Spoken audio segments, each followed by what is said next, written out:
Café Croissance. Un podcast Audiolab.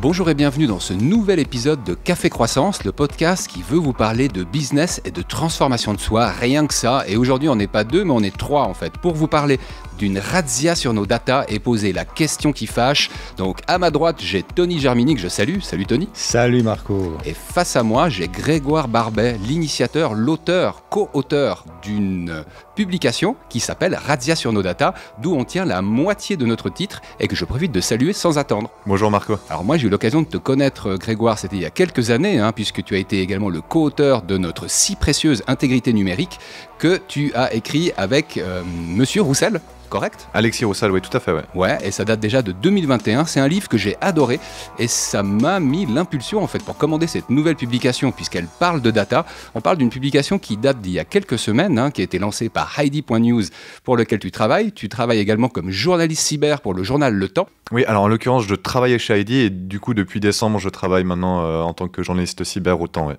Ok, donc un passage d'armes pour le journal Le Temps. Je pense qu'il a fait une bonne pioche pour le coup et c'est avec le co-auteur justement de Razzia sur nos datas que j'avais envie de poser cette question. La razzia sur nos datas, mais à qui est-ce que ça profite comme crime ? Voilà, la question, on va l'aborder d'ici quelques instants. Tout le monde sait que les données sont le pétrole du 21e siècle, mais tout le monde ne sait pas qu'est-ce qu'on fait de ces données personnelles et qu'est-ce qu'on en fait également en Suisse, puisqu'on parle souvent des GAFAM, mais on a des géants orange, on a des géants bleus, on a des géants jaunes, et pas que des géants finalement qui font transiter ces données. On va gratter un petit peu grâce aux infos qu'on a obtenues de Razzia sur nos datas, la publication. Et pour répondre à la question à qui profite le crime, j'ai voulu piocher quelques passages de choix et vous questionner. Tony d'un côté, l'expert en données, et puis toi, Grégoire, le journaliste cyber. Ça vous va comme programme ? Parfait. Très bien, on se réjouit. Café Croissance. On commence par un petit débrief, si tu veux bien, Tony, parce que suite au dernier épisode, moi j'ai eu quelques échos positifs. Je me dis que tôt ou tard, on en aura également des négatifs. Mais on profite pour se taper un petit coup dans le dos après coup, parce que c'est mon ancien boss, là, Lorenzo Stoll. Je lui fais un petit ja pour l'occasion. Aujourd'hui, il est chez Swiss World Cargo, il est Head of Cargo lui-même, et il a bien apprécié ce qu'on a dit sur la stratégie de croissance ou la rentabilisation. Et ça lui a rappelé des souvenirs, puisque c'est lui qui avait monté l'équipe de tueurs que j'avais mentionné lors du précédent épisode. Et puis, il a eu envie de faire un petit like comme ça et un commentaire. Donc, vous retrouverez ce commentaire si vous allez sur la page d'Audiolab. Et je profite pour tous ceux qui veulent nous écouter. C'est sur audiolab.ch, vous entendez tous les épisodes. Les handles de Tony, c'est Tony_Germini et Warco Brienza pour Twitter. Toi, tu es sur Twitter, Grégoire ? Oui, bien sûr, ouais. Tu veux donner ton handle ou c'est confidentiel ? Non, je crois que mon handle, c'est grégoire.barbet, tout simplement. Tout simple, et puis vous savez, on aime les compliments, on aime les critiques, n'hésitez pas à en faire et à vous abonner à ce podcast. Donc ça, c'était la première info de ce débrief. La deuxième, c'est des surprises qu'on vous prépare. Pourquoi ? Parce que Grégoire est le premier invité d'une série. On est en train de contacter quelques invités de choix pour parler de nouveaux sujets, accompagnés d'une nouvelle personne. Donc on risque bien d'être 3 au prochain épisode également, mais on vous fait la surprise et de l'invité et du sujet. Vous avez compris que quand c'est des surprises, c'est qu'en fait, on n'a pas tout à fait terminé le sujet, mais c'est une manière élégante de le dire quand même. Exactement, oui. Bon, on revient à la question du jour, si vous voulez bien. Café Croissance. Je la pose. Razzia sur nos datas, à qui profite le crime ? Vous inquiétez pas, on va décortiquer tout ça et on a quelques cas concrets. On va même balancer des noms, puisqu'ils ont été nommés dans la publication Razzia sur nos datas, coécrite par Grégoire Barbet et publiée par Heidi.news. Et j'avais envie de commencer avec un retour en arrière sur une expérience professionnelle qui m'est personnelle, mais où j'ai découvert finalement que cette razzia sur nos datas, c'est pas avec les GAFAM que ça a commencé. Et ce que j'avais envie de rappeler, c'est que dans l'épisode 10 de cette enquête, nous avons une professeure assistante en informatique à l'EPFL, Madame Troncoso, Carmela Troncoso, qui a pris un exemple que j'ai adoré et qui remonte aux années 2000, au début des années 2000. Donc là, je vais vous dire, Google, ça existait, mais c'était pas le monstre tentaculaire d'aujourd'hui. Et elle cite un exemple qui m'a vraiment vraiment fait sourire et qui est vraiment du domaine du possible, qui n'est pas du tout exagéré. Là, je cite celui d'un supermarché américain qui effectuait des analyses d'achat à des fins de publicité ciblée. J'ai pas envie de spoiler cet exemple parce que je le trouve vraiment excellent, mais c'est l'histoire de quelqu'un qui reçoit des informations par rapport au bébé et qui en fait n'attend absolument pas de bébé. Si vous voulez lire la suite, nous on a mis en lien l'épisode 10, cliquez dessus. Qu'est-ce que ça nous dit tout ça ? Ça nous dit que l'analyse de comportement d'achat des shoppers, consommateurs, ça fait belle lurette qu'elle a lieu, ça date même d'avant-guerre, puisqu'une société qui est peu connue du grand public, mais qui génère des milliards, je crois que c'est 6 milliards de chiffre d'affaires par année, dont 500 millions de bénéfices, donc Debit, elle est cotée à la bourse, elle est présente dans 49 pays avec des bureaux, c'est le fameux Nielsen. Je pense que tous ceux qui bossent dans le domaine du food l'ont déjà deviné, donc les biens de consommation food ou non-food, Nielsen est présente sur l'ensemble des catégories de produits que vous achetez en rayon. Ils sont également présents dans ce que vous achetez sur Internet, et ils sont finalement présents dans ce que vous regardez à la télévision, à la radio ou sur Internet. Les deux grands pôles d'activité, c'est d'un côté ce qui se passe en magasin et de l'autre ce qui se passe sur Internet, et ça, ils le font depuis 1933. J'ai vérifié. Donc évidemment, c'est pas la même approche, c'est des gens qui font partie de panels, donc ils souscrivent à ce panel. Il y a aussi une grande différence, c'est qu'eux, ils ont donné, 1, leur consentement, et 2, ils ont une forme de rétribution pour faire partie de ces panels. Mais il n'empêche, à la fin de l'histoire, on a toutes les habitudes de consommation qui permettent en fait d'avoir le niveau de détail que toi t'avais posé, Grégoire, dans l'épisode 3, quand tu mentionnes justement cette consommation de nourriture pour animal, et tu fais plein de conclusions qui sont basées sur des graphes qui sont bien explicites. Et en fait, la grande question que je me posais, c'est pourquoi est-ce qu'on fait tout un foin des données personnelles ou non personnelles qui sont aspirées par les GAFAM, et pas que elles d'ailleurs, et pourquoi personne n'en a rien à cirer de ce que Nielsen fait depuis bientôt 100 ans. On commence par toi, peut-être, Grégoire. Oui, alors là, tu poses une question super intéressante. En plus, je trouve que le cas de Nielsen, il est extrêmement explicatif en fait de la différence entre ce que font aujourd'hui des acteurs comme Google, Facebook et compagnie, et Nielsen qui fait justement, comme tu disais, avec le consentement en fait des gens qui participent à ces sondages d'opinion quelque part, d'habitude d'achat. Google, Facebook et compagnie, eux, quelque part, ils extraient ces données de force, même si on utilise gratuitement leurs services. On n'est pas au courant réellement de tout ce qu'ils font avec ces données, on n'en a même pas une mince idée. Et aujourd'hui, eux le font à une échelle beaucoup plus évoluée, beaucoup plus précise que ne le fait Nielsen, parce que justement, ils ont une analyse des comportements au plus près, puisqu'ils vont les chercher directement à la source, c'est-à-dire les consommateurs. Donc aujourd'hui, c'est ça la grande différence, et je pense que là où, pourquoi ça peut être, disons, plus problématique, c'est parce que justement ces données personnelles, elles disent beaucoup de choses de nous, et si elles tombent entre de mauvaises mains, elles peuvent servir à nous causer beaucoup de tort, et aussi sur le plan politique d'ailleurs. Ce que je réalise, c'est qu'en donnant notre consentement, on est tout simplement conscient de ce qui se passe.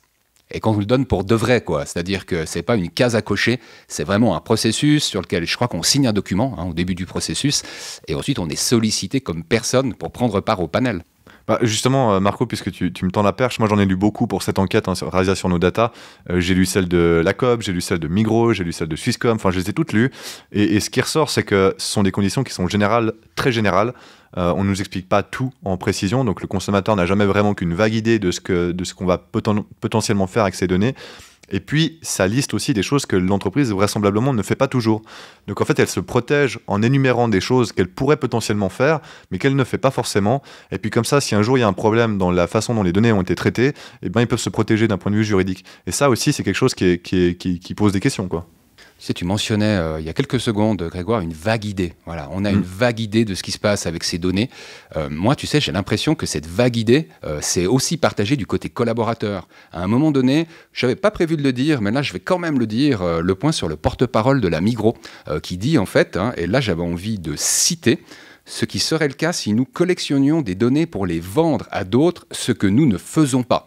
Voilà, donc moi, en fait, j'ai la preuve que jusqu'en 2013, en tout cas, peut-être que ça a changé ces 10 dernières années, mais je mets ma main au feu, la main gauche, que ça n'a pas changé comme pratique. Les données que Nielsen exploite, c'est quelque chose où, en fait, ils reçoivent des informations de la part de Migros et Coop et qui sont monétisées. Et le sentiment que j'avais, c'est que de bonne foi, le porte-parole de la Migros a dit non, nous, on ne vend aucune donnée. Alors, probablement, s'il reformulait en disant on ne vend aucune donnée personnelle, il serait plus dans le vrai, mais les données font partie du business de la Migros, faisaient partie du business de Le Shop avant qu'il soit renommé. Et ce que je me demande, c'est pourquoi est-ce qu'on en fait encore mystère, quoi. Bon, il y a toute une... c'est hyper intéressant ce que tu dis, parce qu'en fait, ça montre aussi que déjà, les porte-paroles ne sont pas toujours au courant sur le plan technique, hein, donc on ne peut pas lui en vouloir. Éventuellement, si lui, de bonne foi, il croit ce qu'il dit. Mais il y a aussi cette idée que, si Migros vend des données anonymisées sur les habitudes d'achat, il y a toujours aussi cette question. Pour moi, ça reste des données personnelles parce que le niveau d'anonymisation n'est pas toujours suffisant pour qu'on ne puisse pas désanonymiser ces données et remonter en fait à la source. Donc ça, c'est déjà un élément fondamental qu'on traite finalement assez peu. On dit c'est anonymisé, donc tout est OK. En fait, c'est beaucoup plus compliqué que ça. Et puis, en l'occurrence, dans le cas de Migros, je pense que la façon dont ils gèrent les données aujourd'hui, et je pense que de bonne foi, en fait, ils s'imaginent que c'est OK et que ça pose pas de questions parce que les données sont traitées selon des processus très compliqués, ils respectent des lois, etc. Et de bonne foi, ils pensent que c'est OK. Mais nous, en tant que consommateurs, on a aussi le droit de comprendre ce qu'il y a derrière, de comprendre ce qu'il est possible de faire avec des données qui pourraient potentiellement tomber entre de mauvaises mains aussi. Je pense que c'est hyper important. Et là-dessus, il y a peut-être de la part de ces entreprises un manque de compréhension de ce besoin de connaissances sur l'usage qui est fait de nos données. Moi, j'avais la question pour Tony, hein, parce qu'on parle d'anonymisation, et toi, Dieu sait que dans boutique, hein, des anonymisations, ou plutôt des pseudonymisations. Et en fait, la réalité, c'est que je crois que quand on parle de données anonymisées, elles sont souvent pseudonymisées et non anonymisées. Et moi, ce que j'aimerais, Tony, c'est est-ce que tu arrives, en paroles simples, à nous expliquer la différence entre anonymisation et pseudonymisation? Oui. Après, je serais imprécis. Enfin, je remarque dans tes propos, Grégoire, que tu essaies un petit peu de nuancer. Hein. Peut-être que pas tout le monde dans ces organisations est conscient de ce qu'ils communiquent, de ce qu'ils font réellement et de ce qui se trouve dans les conditions. Parce qu'il y a souvent dans les conditions, ils jouent beaucoup avec les termes. Hein. Je vois souvent, ils citent pas régulièrement les données personnelles. Donc, en guillemets, ils s'engagent pas forcément beaucoup. Des fois, il y a justement des mélanges entre les données pseudonymisées et les données anonymisées. Pseudonymisées, c'est simplement qu'au lieu d'avoir le nom Grégoire, Marco et Tony, il y a 1, 2 et 3. Donc, la personne qui sait que 1 correspond à Grégoire et 2 à Tony et 3 à Marco arrive à recouper les informations. Est-ce qu'on peut vraiment anonymiser alors? Mais vraiment anonymiser, il faut enlever énormément d'informations. Très compliqué. C'est complètement, je veux dire, on peut même plus revenir. Il faut juste savoir, ok, c'est un client qui a fait un achat, mais du coup, on ne sait pas d'où il vient, on ne sait pas son sexe, on ne sait pas son âge. On ne doit plus savoir rien du tout. C'est juste un acte d'achat fait par un robot à la limite. C'est ça la vraie anonymisation. Je te donne un super exemple, parce que la COP, ils sont chez Google pour tout ce qui est BI, donc tout ce qui est analyse des données. Et dans les conditions générales, ils expliquent bien que les données transmises à Google sont anonymisées, mais Google peut les associer au bon profil. Donc en fait, elles ne sont pas anonymisées, elles ont un pseudonyme, un numéro, et Google est capable de dire bon, ce numéro 2 va avec ce numéro 2 chez nous, et puis il fait le lien entre les données, et puis il les améliore, et puis il peut redonner quelque chose de plus pertinent en termes de propositions, de produits, etc. Donc en fait, il y a une mécompréhension fondamentale dans la manière dont ces données sont anonymisées. Et aujourd'hui, je pense qu'une bonne partie des processus d'anonymisation ne sont probablement faits de bonne foi, mais ne sont même pas résilients aussi par rapport aux technologies qui arrivent sur le marché et qui permettent d'analyser et de découvrir des schémas dans les données qui permettent très facilement de créer des liens en fait, entre les personnes et de les profiler. En fait. Parlons peut-être des garde-fous à présent, hein, parce qu'on a remarqué, si on fait un choc de titans entre Coop et Migros, qu'il y avait en termes de gouvernance des différences. En tout cas, à l'heure actuelle, moi j'ai l'impression qu'on est en train de shifter vers le modèle qui est suivi par Coop, mais c'est une impression personnelle. Pour la faire courte, chez Coop, on a monté une division Digital and Customer. C'est quelque chose que j'ai vu dans d'autres grands groupes en Suisse. L'idée, c'est qu'effectivement, au sein de la direction, on est une entité, c'est en général un comité. Un comité, c'est pas de cadre, c'est vraiment un comité de directeurs qui a les coups des franches en fait pour prendre des décisions, soit en termes d'investissement, soit en termes d'usufruit, d'utilisation de cet investissement.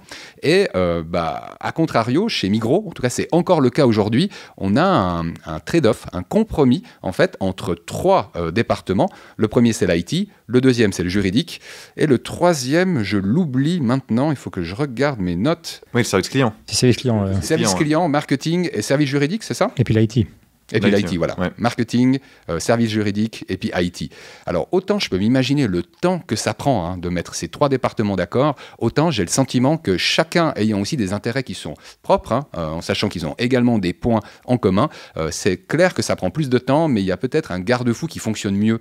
Et moi, ce que je me demandais, c'est quand vous voyez une manière de s'organiser versus l'autre, il me semble qu'il y en a une qui préserve naturellement davantage l'utilisation des données personnelles. C'est aussi votre sentiment ? C'est franchement très difficile de répondre à cette question par l'affirmative. Je pense que ça peut créer des frictions qui peuvent ralentir certains projets plutôt. Mais je pense qu'il y a une tendance naturelle, et on le voit dans toutes les entreprises, mais dans les médias aussi, hein, on n'est pas exempt dans ce domaine. Il y a une tendance naturelle à mutualiser toutes ces questions et à aller vers davantage d'analyse de données. Donc je pense pas que ça protège absolument les données, en fait. Je pense juste que c'est une autre manière de bosser, et je pense que Migros, avec son énorme projet de transformation qui est le plus grand de leur histoire, va changer ça aussi. Projet Aiger. Ouais, exactement, le projet Aiger. Ouais. Le but, quand même, c'est d'aller plus vite. Hein. Parce que là, maintenant, le temps va vite sur le monde des GAFA. Donc, ils ne peuvent pas se permettre d'avoir des structures qui prennent du temps à se mettre d'accord. Ils décident. Là, l'objectif, c'est d'aller vite. C'est qu'une question de temps avant que Migros soit finalement organisé comme la COP ou comme d'autres. La plupart des entreprises, c'est ça, ce qui se passe. Hein. C'est ça. Hein. Ouais. L'objectif, c'est l'efficience, le gain, l'augmentation des marges. Enfin, il faut aller vite, il ne faut pas perdre de temps. Bon, je vais vous dire un autre truc qui m'a fait tomber de ma chaise. Et moi, je tiens à dire, je suis un fils de la Migros. Hein. Donc, les résidents suisses, ils choisissent, c'est ou COP ou Migros. Moi, j'ai choisi Migros il y a bien longtemps. J'ai lu un truc dans Razzia sur nos data que Migros va abandonner son environnement informatique sur site, on-premise. Je ne savais pas en fait qu'ils avaient donc le stockage de données qui était dans 4 centres de données qui leur appartenaient répartis en Suisse. Je parle au passé, je ne suis pas sûr que ce soit encore quelque chose qui leur appartienne ou s'ils ont déjà shifté. Ce que j'ai noté, c'est qu'en 2021, il y avait une interview de Rainer Baumann, qui est le chef du département opération à la Fédération des coopératives Migros. Vous savez que Migros, c'est splitté, sauf erreur, une petite dizaine de coopératives. On n'a pas une par canton, mais qu'à la fin, il y a une fédération capo di tutti qui décide finalement ce qu'il est possible de mutualiser entre ces différentes coopératives. Ouvrez les guillemets dans ce qui va suivre, de ce qu'aurait dit Rainer Baumann. Nous avons compris que ce modèle n'était pas la bonne solution à long terme. Donc certainement qu'il y a une forme de ralentissement ou de coût, en sachant que ce n'est pas forcément dans les métiers de base de Migros de savoir stocker des données, et ce, de manière sécurisée.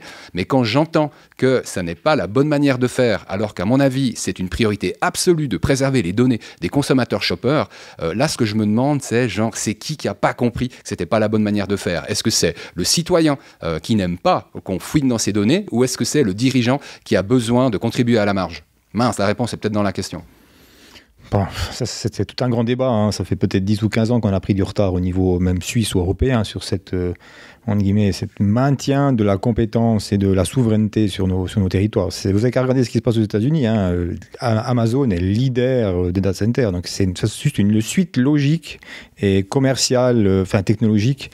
En Suisse et peut-être même en Europe, on n'a pas les moyens, les capacités de voir des data centers qui ont cette capacité comme il y a chez Microsoft, Azure ou bien Amazon. Donc c'est une tendance qui va s'accélérer, à moins qu'il y a des initiatives en Europe d'avoir un cloud souverain.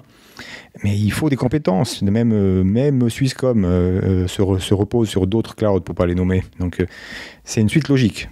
Mais avant les compétences, il ne faudrait pas une volonté politique ? Alors ça c'est tout le débat. En fait, déjà juste pour revenir à ce que tu dis par rapport à Migros, donc Migros il migre chez Azure, je crois que c'est encore en cours, je suis pas sûr que c'est terminé, mais donc Azure c'est Microsoft, la COP c'est Google, ils ont fait des choix forts, c'est des prestataires américains, mais la question d'avoir ces données sur site, en fait aujourd'hui elle est dépassée. La plupart des entreprises font le shift vers le cloud. La question c'est que le cloud, faut pas oublier que c'est un ordinateur, mais c'est un autre ordinateur, c'est pas celui qu'on possède. Donc on fait confiance à un tiers pour préserver ces données et puis pourra y accéder en tout temps. C'est aussi la promesse du cloud, c'est d'avoir un accès à distance, en permanence à ces données. Aujourd'hui, c'est nécessaire, mais en tout cas, c'est ce qu'on nous présente. Mais il y a aussi un risque, évidemment, à garder ces données sur site, c'est qu'il faut gérer soi-même la sécurité. Et quand on a des géants américains qui viennent et qui nous disent vous pouvez conserver vos données chez vous, mais si vous le faites, c'est à vos risques et périls. Nous, on ne peut pas vous le garantir, la sécurité absolue. Par contre, si vous venez chez nous, alors là, vous avez toutes les garanties du monde. Quand on est directeur IT, on est très content de pouvoir faire ça, parce qu'on se sépare d'un gros problème, d'un gros risque, et puis on le voit aussi, la Confédération, elle fait pareil. Donc la volonté politique, elle est compliquée, parce qu'aujourd'hui, ces acteurs-là, ils ont déjà la maîtrise en fait, de la technologie, ils sont en avance, et nous, comme on a décidé de ne pas investir à l'époque, pour rattraper ce retard, c'est coton. Donc le cloud souverain, moi j'aimerais beaucoup y croire, mais j'ai l'impression qu'on est un peu en train de peindre, de dessiner sur les nuages, quoi. En gros, c'est cuit, quoi. Enfin, non, mais je vous rejoins. Ça va être compliqué. Et puis tant qu'il n'y a pas un sursaut politique réel en fait, qu'on arrête un petit peu cet entre-deux où d'un côté on essaie de ménager la chèvre et le chou et puis qu'on ait un discours un peu plus clair, un peu plus fort. Les Américains ils se gênent pas sur les puces par exemple en matière de production de puces pour l'IA et tout, ils mettent de l'argent public dedans et nous on est là puis on dit non mais il faut respecter les accords de l'Organisation mondiale du commerce, il faut faire les choses dans les règles et tout, mais eux ils se gênent pas en fait. Donc pourquoi nous on est toujours à vouloir faire mieux que les autres alors que les autres ne respectent pas les mêmes accords que nous? Ça pose des questions, vraiment.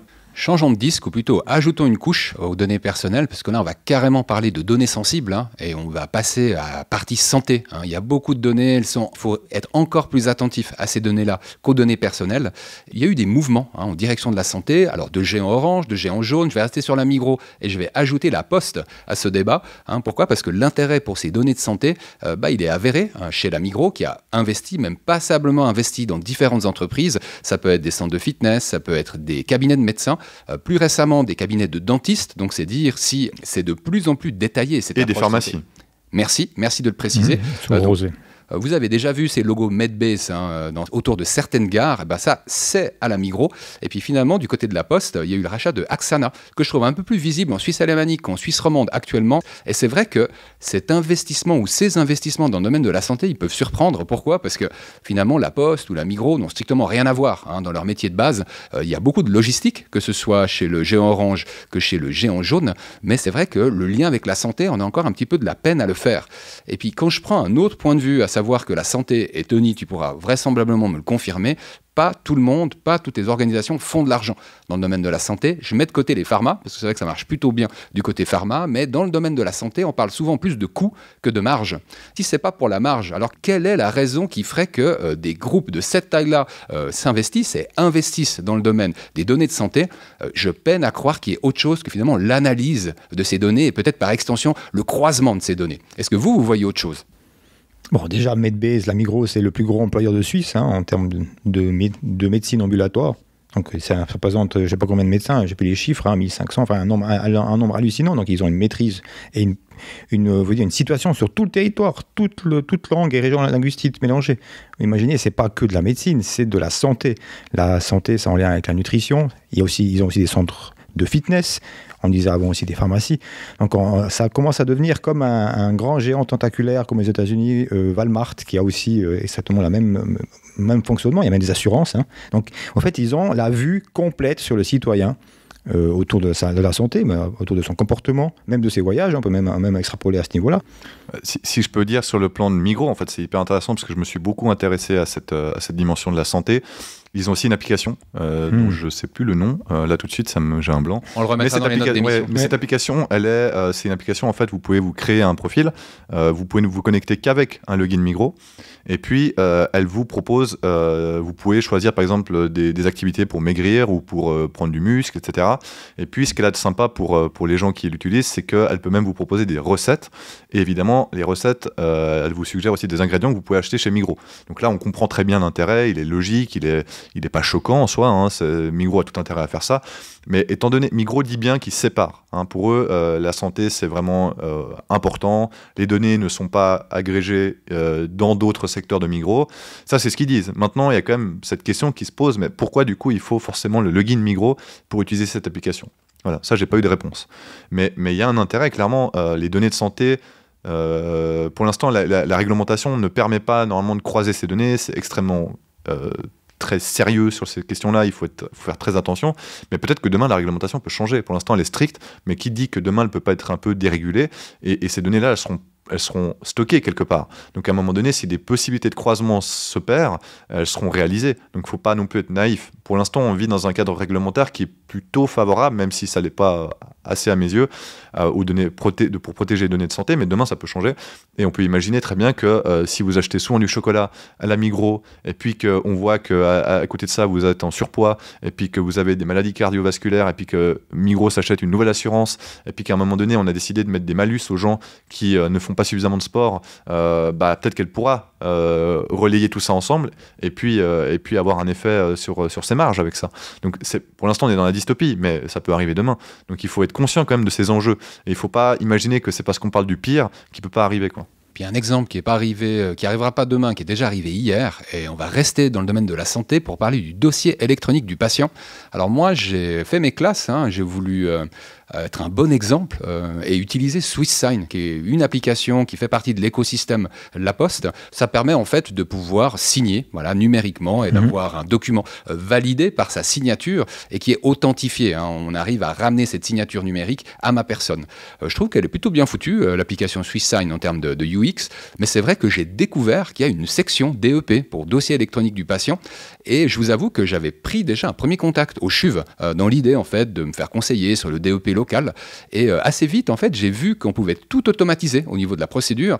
Ensuite j'ai déchanté parce que c'est dans le canton de Fribourg qu'on pouvait en fait vraiment faire clic clic clic et avoir une validation de ce DEP. C'est vrai qu'en faisant clic clic clic on a de la peine à croire qu'elles sont aussi bien protégé, puisque finalement, il n'y a personne qui nous le garantit. On est juste face à cette app qui est gratuite, qui plus est. Parallèlement à ça, parce que du coup, je me dis, mince, qu'est-ce que je fais maintenant entre le CHUV, la Poste? Donc, j'ai commencé à me renseigner. C'est là que j'ai découvert qu'il y avait une Vaud ID. Donc, il y a Vaud Santé ID, si je suis... non, Vaud ID Santé, pardon, c'est un peu compliqué. Et ensuite, il y a même une Genève ID, qui n'est pas une Geneva ID. J'ai trouvé intéressant qu'ils gardent l'accent. Et puis, du coup, j'étais un peu perdu entre cette identité numérique que tout le monde appelle de ses voeux, le fait qu'il y ait déjà 2 cantons qui aient pris une initiative. J'ai compris qu'il y a d'autres cantons qui n'ont pas encore pris cette initiative, mais qui sont en train de. Et ce que je me suis demandé, c'était qu'est-ce qui était le plus juste entre avoir une identité numérique au niveau national, d'en avoir une peut-être à un niveau plus local. Je me suis demandé si finalement toutes ces possibilités, ça n'allait pas semer la confusion dans l'esprit des internautes et puis des citoyens suisses. Bon, déjà, Marco, s'il faut choisir entre toutes les ID dont tu as parlé, il faut juste choisir ID News. Je pense que c'est le mieux. Au-delà de la petite blague, ça c'est bien dit. C'était la motion promotion. Pas mal. Mais non, en fait, les citoyens sont perdus. Et d'ailleurs, on le voit, le DEP ne prend pas. Les gens ne l'ouvrent pas, ne s'y intéressent pas. Et on met de l'argent public encore et encore dedans parce qu'on espère qu'un jour, on va réussir à sauver il y a une mort clinique, je pense, du DEP pour l'instant. Il y a énormément de prestataires. Il y a La Poste, il y a Swisscom se retire. Puis ensuite, il y a d'autres prestataires qui arrivent. Enfin, c'est compliqué. Et puis, il y a ce fédéralisme qui facilite pas parce qu'à Genève, c'est comme si, dans le canton de Vaud, c'est comme ça. Donc là, c'est compliqué. Mais c'est aussi parce qu'il y a et ça je pense que c'est plutôt sain, mais il y a une volonté de faire attention à ces données, donc de ne pas précipiter une centralisation absolue, éviter que tous les acteurs soient réunis dans un même lieu. Alors oui, ça crée des frictions, oui, ça ralentit les choses, mais en même temps ça préserve. Donc le mieux est l'ennemi du bien, et c'est pas parce que demain on peut tout faire en un clic que c'est mieux. Donc c'est difficile d'être tranché sur la question, parce que la numérisation de la santé, c'est un élément important. Je pense qu'elle peut apporter beaucoup de bénéfices aussi. Moi, je suis pas là pour dire que la technologie, c'est mal. Au contraire, je l'utilise tous les jours. Mais il faut être conscient des enjeux et des risques que ça peut faire porter aux gens si c'est mal fait. Voilà. Vous savez, j'avais envie, pour boucler ce sujet, de terminer par un bon élève. Vous allez me dire s'il est si bon que ça. Je pense au CFF, donc la compagnie ferroviaire de Suisse, les chemins de fer fédéraux, CFF. Et c'est vrai que j'étais étonné, après tous ces chapitres où on lit, mon Dieu, on se fait mettre à poil au niveau de ces données personnelles, les fameuses traces, mais de lire en fait bout à bout la publication. Je dis pas qu'on a peur, pas du tout, mais c'est comme si on fait des liens qu'on fait pas autrement quand on lit une news rapide sur ces données personnelles. Et ce bon élève, pourquoi ? Parce qu'on dirait que les CFF font le minimum en termes d'utilisation des données. Typiquement, là, si je relis un petit peu mes notes, c'est peu de données utilisées à des fins publicitaires. Il y a la collecte qui se limite au strict minimum. Moi, ce que je me demandais, c'est est-ce que c'est effectivement un cas d'école qui fait figure d'exception ? Est-ce qu'il y aurait d'autres exceptions ?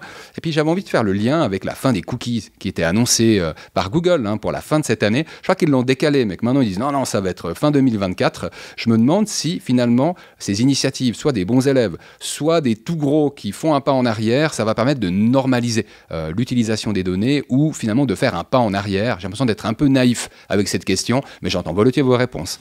Bon, je pense que les CFF, déjà, ils l'ont pas fait de manière volontaire, cette gestion un peu plus saine des données, parce on leur a tapé sur les doigts à plusieurs reprises. Andreas Meyer, je crois, l'ancien directeur général des CFF, estimait que que c'était injuste parce que eux étaient trop contraints à ne pas utiliser de données et tout. Il aurait aimé faire plus d'utilisation de données, il n'a pas pu. Aujourd'hui, les CFF, ils ont eu pas mal de scandales qui les ont fait un peu rebrousser, faire machine arrière, on peut dire, sur les données. Donc aujourd'hui, ils sont un peu embêtés. Mais c'est pas de gaieté de cœur.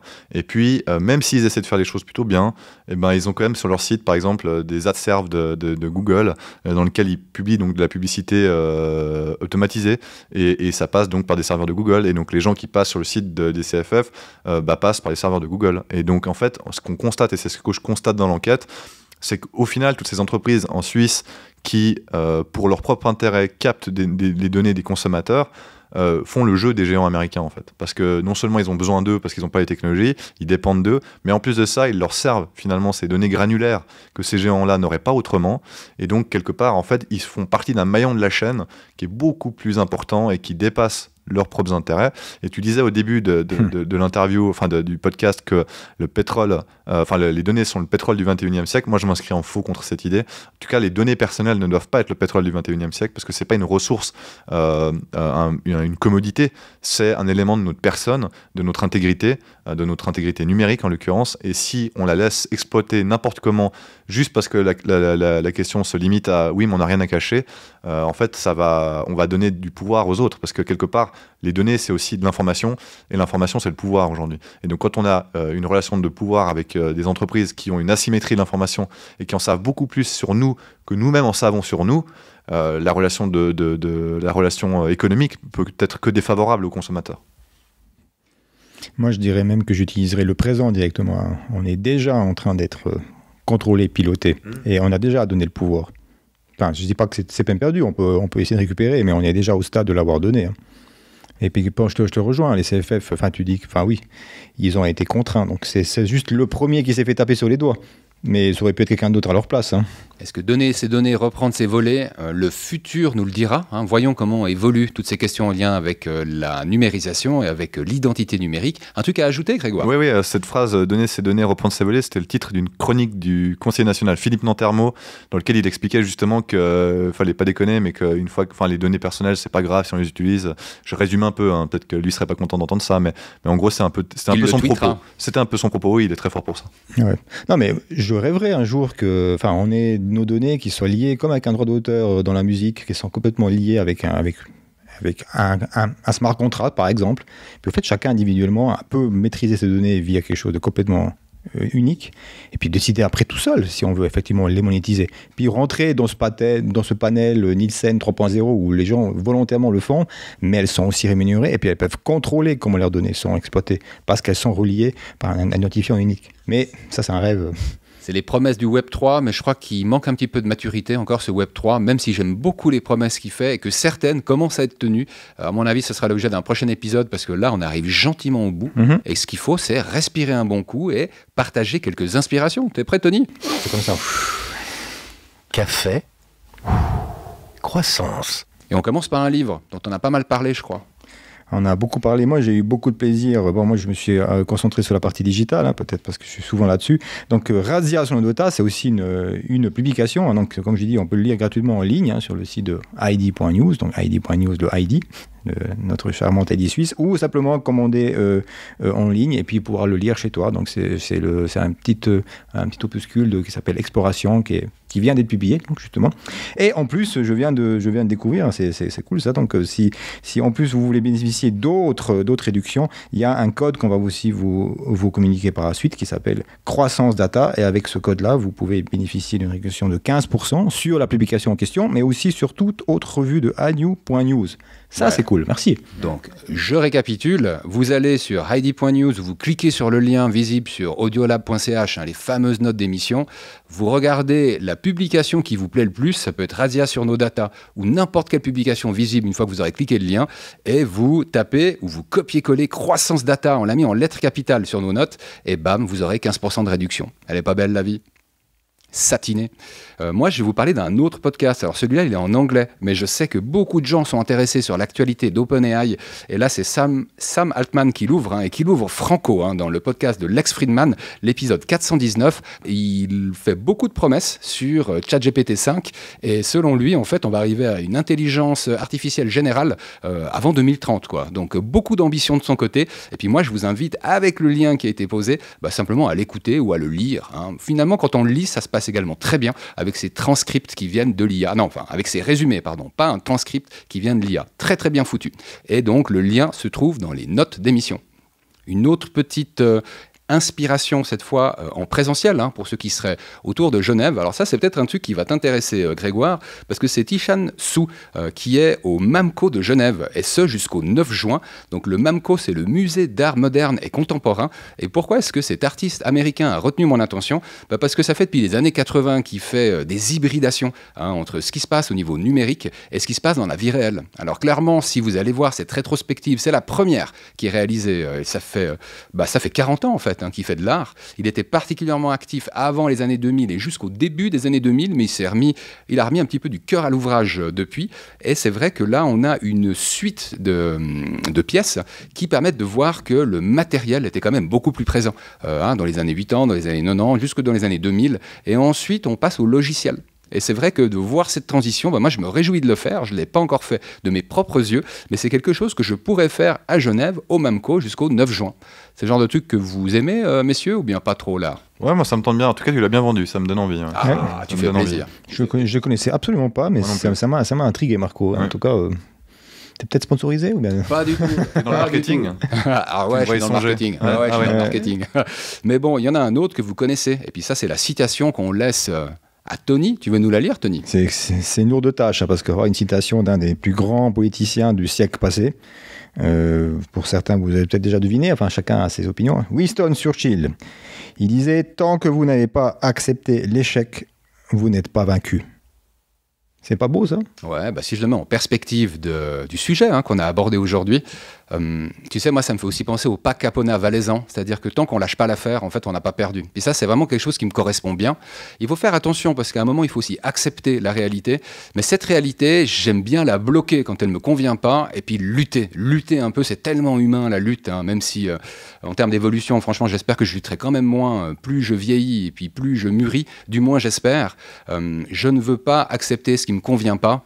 Et puis c'est vrai que accepter l'échec, c'est quelque chose qui le rend réel. Et donc il y a un moment où il faut se battre, et il y a un moment où il faut accepter. Mais bon, sans avoir essayé d'abord de gagner, je trouve que c'est un petit peu dommage. Je sais pas, vous les gars ? En tout cas, je pense que la Confédération, elle suit bien ce principe pour le DEP. Ouais. Ça, c'est dit. Le but aussi, c'est de pas être résigné. Moi, je le trouve un peu dans cette façon-là. Oui. C'est de jamais lâcher prise. En tout cas, moi je ne lâcherai pas prise sur la question des données parce que je pense qu'on n'aura jamais perdu là-dessus. Ouais. Il faudra toujours se battre. Alors, on peut perdre une bataille, mais on n'a pas perdu. Je suis d'accord. On n'a pas perdu la guerre, en tout cas. Alors, ok. Résilience, mais pas de résignation, si je vous entends bien. Ouais. Exactement. Ce sera les mots de la fin et je vous remercie, messieurs, pour cette discussion animée. Pour ceux qui voudraient réécouter les autres discussions qu'on a pu avoir avec Tony, c'est sur audiolab.ch que vous retrouvez tous les épisodes de Café Croissance. Vous avez envie d'en savoir plus sur la razzia sur nos datas, vous avez compris, et c'est en lien sur les notes d'émission que vous retrouverez le lien direct vers la publication de Heidi.news coécrite par Grégoire Barbet. Nous, on va se retrouver dans quelques semaines pour le prochain épisode qui sera normalement accompagné d'un invité. J'attends encore sa confirmation. On vous en dira plus lors du prochain épisode. Prenez soin de vous. Bye bye. Merci Marco. Merci Grégoire. Bye bye. À bientôt. Café Croissance. Un podcast Audiolab.